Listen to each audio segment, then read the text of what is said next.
Assalamualaikum warahmatullahi wabarakatuh. Kami dari kelompok 6 MSDM kelas C akan menyampaikan presentasi tentang rekrutmen sumber daya manusia. Nah, pada kesempatan kali ini kami beranggotakan 4 orang. Yang pertama ada Muhammad Yunus Solehudin dengan NIM 1803210000119. Yang kedua ada Dian Fauziana dengan NIM 1803210000120. Yang ketiga ada Meilan Karina Silalahi dengan NIM 1803210000122. Dan yang terakhir ada saya sendiri, Marsha Zufia Zalsadila dengan NIM 19032100063. Nah, pada kesempatan kali ini saya akan menjelaskan tentang pengertian serta tujuan rekrutmen sumber daya manusia. Untuk pengertian sumber daya manusia ini terbagi menjadi 2 kategori. Yang pertama ada pengertian berdasarkan para ahli, dan yang kedua ada pengertian secara umum.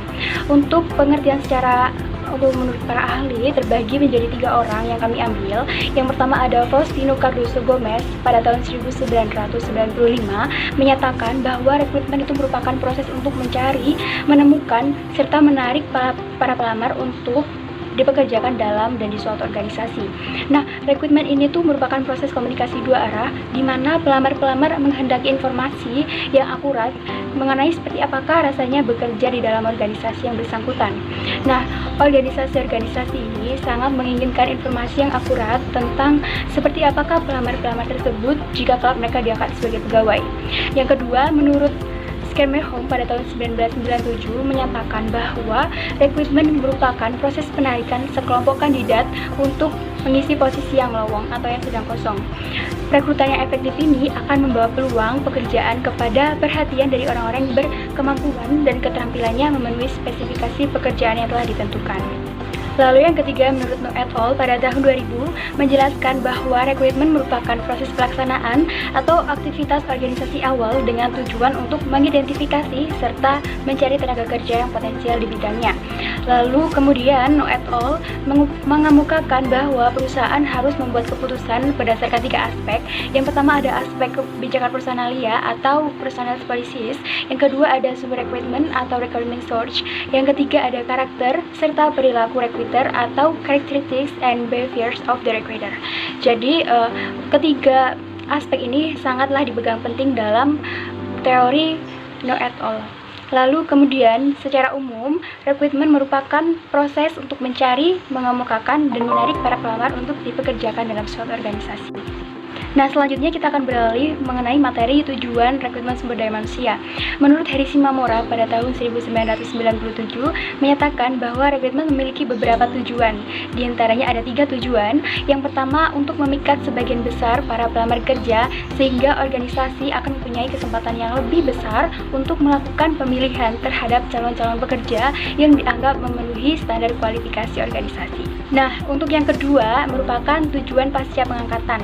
Nah, ini adalah penghasilan karyawan-karyawan yang merupakan pelaksana-pelaksana yang baik akan tetap bersama dengan perusahaan sampai jangka waktu yang ditentukan dan masuk akal. Yang ketiga ada meningkatkan citra umum organisasi, sehingga para pelamar yang gagal akan memiliki kesan dan pesan yang positif terhadap organisasi atau perusahaan yang bersangkutan. Untuk materi selanjutnya akan dijelaskan oleh rekan saya. Ada beberapa proses atau tahap yang mungkin bisa kita lakukan ketika merekrutmen sumber daya manusia. Nah, diantaranya adalah yang pertama adalah membuat strategi atau rencana untuk melakukan perekrutan. Nah, setelah itu yang kedua adalah kita mulai mencari atau merekrut para pekerja atau para orang-orang yang mencari kerja.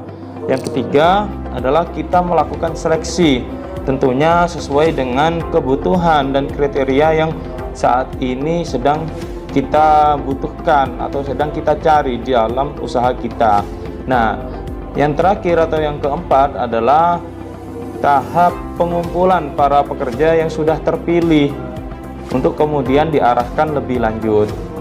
Nah, selain itu ada beberapa metode yang mungkin bisa kita lakukan ketika kita melakukan perekrutan sumber daya manusia. Nah, tentunya metode yang digunakan ini juga harus sesuai dengan sumber rekrutmen yang digunakan.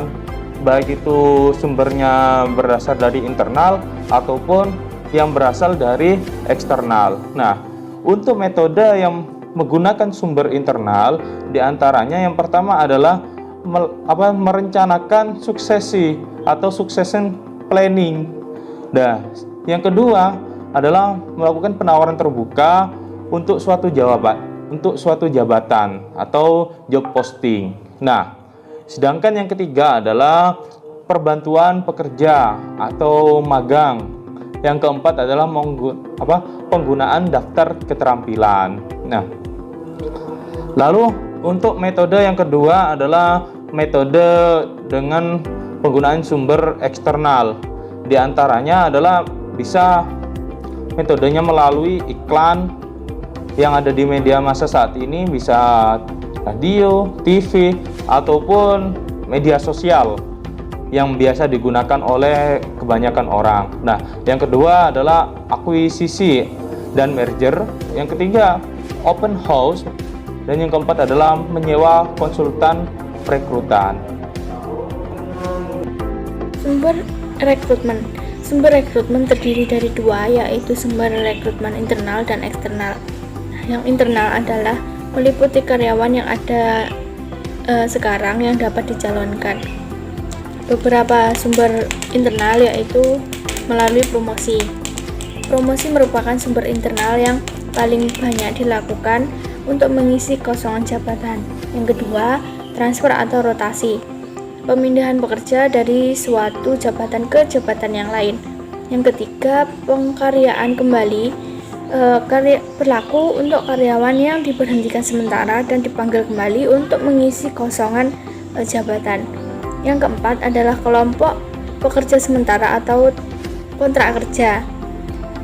Tenaga kerja dipekerjakan dan diupah dengan perhitungan jam atau hari kerja. Yang kedua adalah sumber eksternal. Yang pertama, lembaga pendidikan.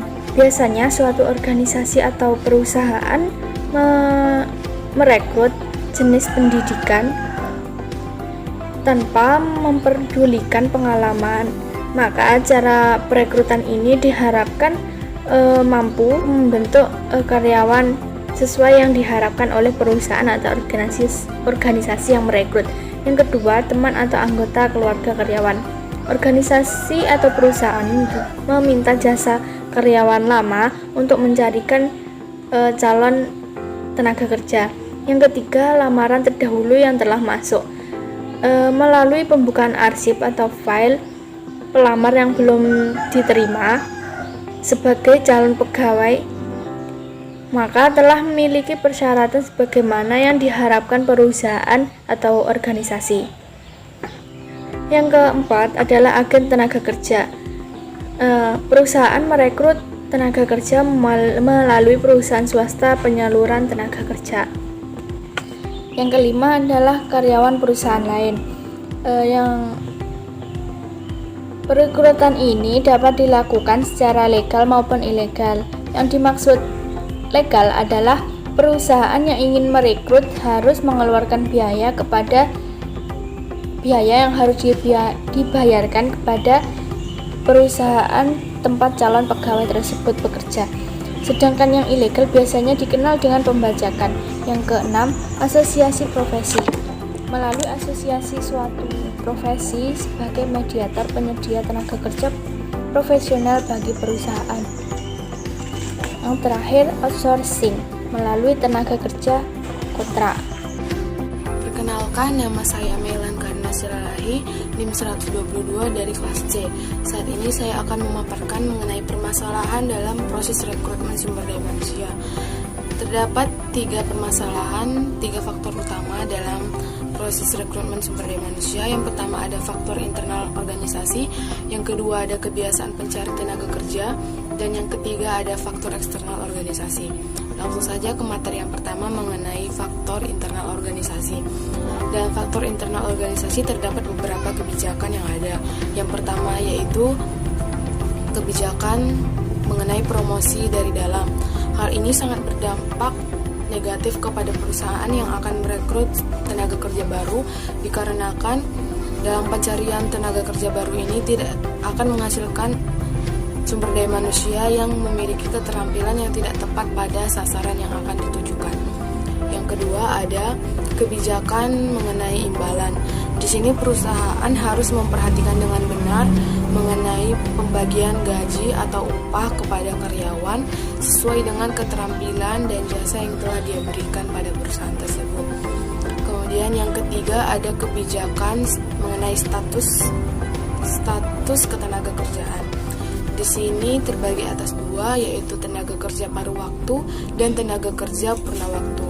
Untuk tenaga kerja purna waktu ini, perusahaan berhak mengatur atas waktu bekerja suatu karyawan tersebut, dikarenakan karyawan tersebut tidak boleh bekerja di tempat lain walaupun dalam waktu senggang dalam perusahaan tersebut. Yang kedua, mengenai permasalahan rekrutmen sumber daya manusia adalah kebiasaan pencari tenaga kerja.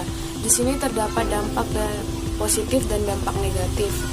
Dalam dampak positif itu tersebut, dalam proses rekrutmen pencari tenaga kerja ini akan lebih efektif karena para pencari tenaga kerja ini lebih berpengalaman dalam merekrut seorang tenaga kerja baru. Dalam posisi negatifnya terdapat kesalahan yang sama dikarenakan para pencari tenaga kerja ini akan lalai melakukan tugasnya apabila sudah menemukan pegawai baru. Yang ketiga ada faktor eksternal dari organisasi atau perusahaan. Di sini terdapat hal-hal yang harus diperhatikan. Yang pertama ada tingkat pengangguran. Yang kedua ada kelangkaan dari keterampilan tertentu. Yang ketiga ada peraturan perundang-undangan mengenai ketenaga kerjaan. Yang keempat ada proses rekrutmen organisasi lain. Dan yang kelima, bagaimana posisi pegawai baru untuk melakukan tugasnya. Sekian.